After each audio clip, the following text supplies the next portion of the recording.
शिमला से इस वक्त की बड़ी खबर सामने आ रही है। आपको बता दें कि मंत्री विक्रमादित्य सिंह ने पद से इस्तीफा दे दिया है। विक्रमादित्य सिंह ने सुखखुद सरकार से इस्तीफा दे दिया है।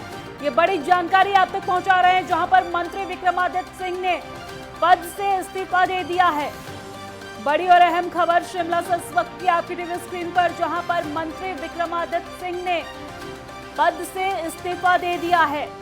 आपको बता दें कि राज्यसभा के चुनाव के बाद लगातार हिमाचल की राजनीति में हलचल देखने को मिल रही थी और बीते दिन जिस तरीके से बहुमत होने के बावजूद भी कांग्रेस को करारी हार मिली और अब ये खबर सामने आ रही है।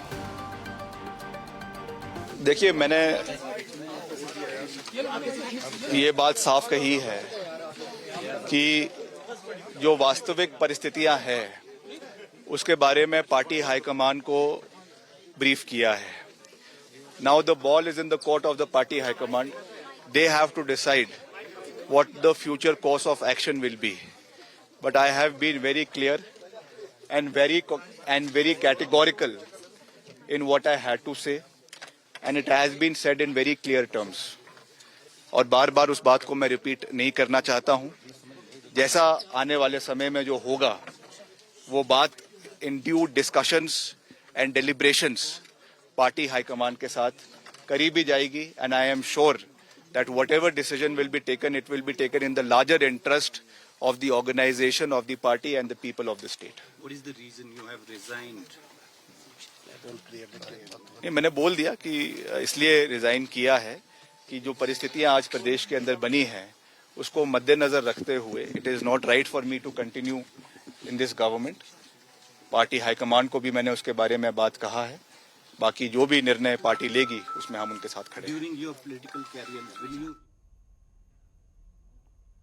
और विक्रमादित्य सिंह को आप सुन रहे थे, इन्होंने पार्टी से इस्तीफा दे दिया है। बड़ी जानकारी आप तक पहुंचा रहे हैं, जहां पर इन्होंने सुखखुद सरकार से इस्तीफा दे दिया है। आपको बता दें कि प्रतिभा सिंह के बेटे हैं विक्रमादित्य सिंह, वीरभद्र सिंह, और प्रतिभा सिंह के बेटे हैं विक्रमादित्य सिंह, और इन्होंने अब इस्तीफा दे दिया है।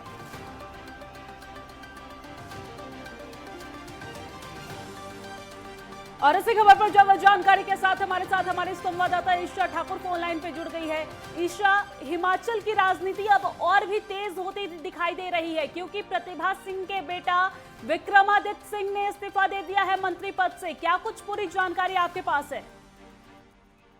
जी बिल्कुल, देखिए जिस तरीके से सुखखुद सरकार की बात करें, उन पर हिमाचल प्रदेश के पूर्व मुख्यमंत्री और नेता प्रतिपक्ष जयराम ठाकुर जिस तरीके से कहते नजर आ रहे हैं, और राज्यपाल के पास भी उन्होंने आवाज उठाई कि सुखखुद सरकार इस वक्त अल्पमत में है, तो कहीं ना कहीं अब संकट और भी गहराता जा रहा है। लोक निर्माण मंत्री हैं विक्रमादित्य सिंह। मौजूदा सरकार की परिस्थितियों को भांपते हुए उन्होंने अपने पद से इस्तीफा दे दिया है। कहीं ना कहीं नाराजगी उन्होंने भी जाहिर की है। उनका कहना है कि लोक निर्माण मंत्री होते हुए भी जब उन्होंने अपनी शिद्दत से अपने विभाग में काम करने की कोशिश भी की, उस दौरान भी उन्हें काम करने नहीं दिया जाता था, और इस पूरे घटनाक्रम को लेकर उन्होंने कांग्रेस आला कमान, जहां तक कि प्रियंका गांधी को भी अवगत करवा दिया है। अब गैंग आला कमान के पाले में है कि उन्हें क्या करना है। विक्रमादित्य सिंह ये भी कहते नजर आए हैं कि उनके पिता के नाम पर ही कांग्रेस ने चुनाव लड़ा, और लेकिन अब कहीं ना कहीं विधायकों की अनदेखी और उनके हलकों की अनदेखी हो रही है। इसी के चलते ये परिस्थितियां आ गई है कि कांग्रेस के जो विधायक हैं वो बागी हो चुके हैं और उन्होंने राज्यसभा चुनाव में क्रॉस वोटिंग की है। ये विक्रमादित्य सिंह का कहना है।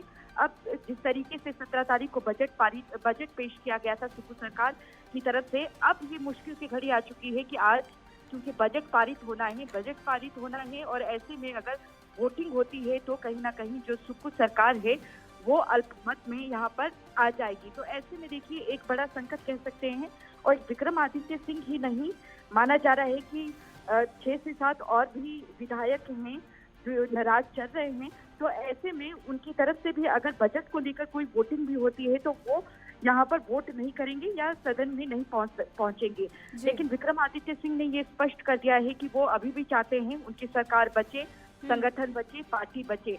और ऐसे में एक कांग्रेस के जो नेता हैं उन्होंने अपनी आवाज और बिल्कुल बुलंद और तेज कर दी है। वो चाहते हैं कि सुखविंदर सिंह सुक्खू को उनके मुख्यमंत्री पद से हटाया जाए। अब ये देखना होगा कि ऑब्जर्वर जिस तरीके से नियुक्त किए गए हैं, हरियाणा के पूर्व मुख्यमंत्री भूपेंद्र सिंह हुड्डा और कर्नाटक के उप मुख्यमंत्री डीके शिव कुमार, वो 3 बजे जब वहां पर पहुंचते हैं, विधायकों से बैठक वहां पर की जाती है। क्या सुखविंदर सुक्खू को वहां से उनके मंत्री पद से हटाया जाता है, मुख्यमंत्री पद से, या नहीं हटाया जाता है? लेकिन ये तय हो चुका है कि सरकार इस वक्त अल्पमत में आ चुकी है। जी ठीक है ईशा, लेकिन सुक्खू सरकार का जो संकट है वो और भी ज्यादा बढ़ता हुआ दिख रहा है, तो इस वक्त किस तरह की स्थिति वहां पर देखने को मिल रही है? देखिए, जिस तरीके से अगर हम बात करें 68 विधानसभा सीटें हैं हिमाचल प्रदेश में, बहुमत का आंकड़ा 35 है। 40 सीटें कांग्रेस के खाते में 2022 के चुनाव के दौरान गई थी और दलीय जीत कर आए थे, और 25 भारतीय जनता पार्टी के विधायक जीत के आए थे। इसमें से बीते कल जो राज्यसभा चुनाव के लिए वोटिंग हुई है, उसमें से 6 कांग्रेस के विधायकों ने क्रॉस वोटिंग की है और 3 निर्दलीय हैं। तो ऐसे में 34 का आंकड़ा कांग्रेस के पास है और 34 का भारतीय जनता पार्टी के पास भी है। लेकिन अगर हम विक्रम आदित्य सिंह की बात करें, जिस तरीके से वो मुखर होकर सामने आए हैं, उनका कहना है कि वो सुक्खू सरकार के साथ ढाल बनकर खड़े रहे 1 साल तक, लेकिन विभाग में उन्हें भी काम करने नहीं दिया गया जिस तरीके से वो काम करना चाहते थे, और सारी परिस्थितियों को उन्होंने आलाकमान के सामने रख दिया है। ऐसे में माना जा रहा है कि 40 में से करीब 20 जो कांग्रेसी विधायक हैं वो सुक्खू सरकार से नाराज चल रहे हैं। अगर सरकार को बचाना है तो कहीं ना कहीं सुखविंदर सिंह सुक्खू को उनके पद से हटाना होगा, तो ही सरकार के ऊपर जो ये संकट गहराया है वो यहाँ पर बच सकता है। लेकिन इसी के साथ दिव्या ये कहना भी जरूरी होगा कि इसका फायदा कहीं ना कहीं, ठीक है, इसका फायदा कहीं ना कहीं आपसे कहीं ना कहीं गुट में जो अनबन देखने को मिल रही है, 2 गुट होती कांग्रेस में दिख रही है, चाहे वो प्रतिभा सिंह का गुट हो या फिर सुक्खू सरकार की जो गुट है वो हो, और इसका फायदा सीधा सीधा बीजेपी को मिलता हुआ दिख रहा है। आने वाले समय में क्या होगा ये देखना दिलचस्प होगा। शुक्रिया तमाम जानकारी साझा करने के लिए, नजर बनाए रखिएगा, आगे भी आपसे अपडेट लेंगे। और चलिए आगे बढ़ते हुए रुक कर लेते एक और बड़ी खबर की। पंचकूला से बड़ी खबर सामने आ रही है। आपको बता दें कि कांग्रेस के सभी 6 बागी विधायक शिमला रवाना हो गए हैं। बागी विधायकों को लेने पंचकूला पहुंचा था चॉपर, और आज विधानसभा में पारित होना है बजट। ये बड़ी जानकारी आप तक पहुंचा रहे हैं, जहां पर आज विधानसभा में बजट पारित होना है। बागी विधायकों को लेने पंचकूला पहुंचा था चॉपर, और अब कांग्रेस के सभी 6 बागी विधायक शिमला रवाना हो गए हैं। बड़ी जानकारी आप तक पहुंचा रहे हैं, जहां पर कांग्रेस के सभी 6 विधायक जो बागी विधायक हैं वो शिमला रवाना हो गए हैं। हालांकि आपको ये भी बता दें कि लगातार बीजेपी की तरफ से कई तरह की मांगे की जा रही है। और इसी खबर पर हमारे साथ ज्यादा जानकारी के लिए एक बार फिर से हमारी संवाददाता ईशा ठाकुर फोन लाइन पे जुड़ गई है। ईशा, कांग्रेस के सभी 6 विधायक शिमला के लिए रवाना हो गए हैं, क्या कुछ अन्य जानकारी है आपके पास, बताइए। जी बिल्कुल, ये 6 विधायक दिव्या वही हैं जिनकी तरफ से बीते कल राज्यसभा चुनाव के लिए क्रॉस वोटिंग की गई थी, और जिसमें बड़ा चेहरा राजेंद्र राणा जो कि सुजानपुर से हैं, और उन्होंने प्रेम कुमार धूमल को 2017 में करारी शिकस्त दी थी, जब मुख्यमंत्री का चेहरा भी घोषित प्रेम कुमार धूमल को कर दिया गया था। और ऐसे में सुजानपुर की अनदेखी हुई है, इस तरीके की राजेंद्र राणा आरोप लगा रहे हैं। दूसरा बड़ा नाम है धर्मशाला से सुधीर शर्मा, जो कांग्रेस विधायक है। उनको हालांकि कुछ समय पहले सुखविंदर सिंह सुक्खू की तरफ से मंत्रिमंडल पर उन्हें कहीं ना कहीं मंत्री में भी शामिल किया जा रहा था, मंत्रिमंडल में, लेकिन उन्होंने इनकार कर दिया था।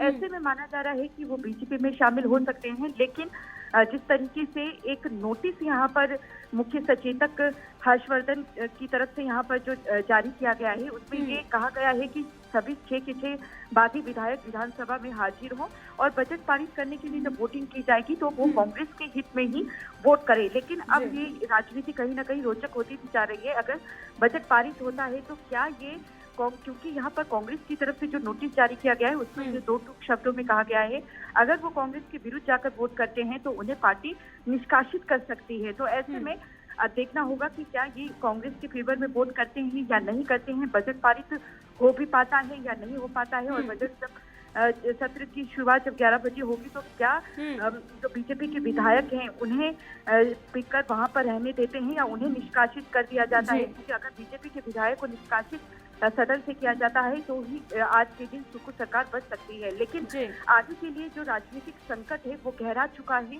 6 कांग्रेस के विधायक को नोटिस के आधार पर भले ही वो वापस बुला रहे हैं, लेकिन उसमें आप देखिए इन 6 को भी अगर हटा दिया जाए तो करीब करीब 10 और विधायक हैं जो इस वक्त सुक्खू सरकार से नाराज चल रहे हैं। तो ऐसे में कहा जा सकता है कि अल्पमत में सुक्खू सरकार इस वक्त आ चुकी है, क्योंकि एक बड़ा चेहरा है विक्रमादित्य सिंह।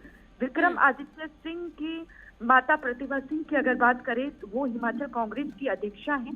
और यहाँ पर देखिए उन्होंने अभी जो प्रेस कॉन्फ्रेंस की उस दौरान उन्होंने एक जिक्र किया है कि वीरभद्र सिंह के नाम पर ये चुनाव लड़ा गया था।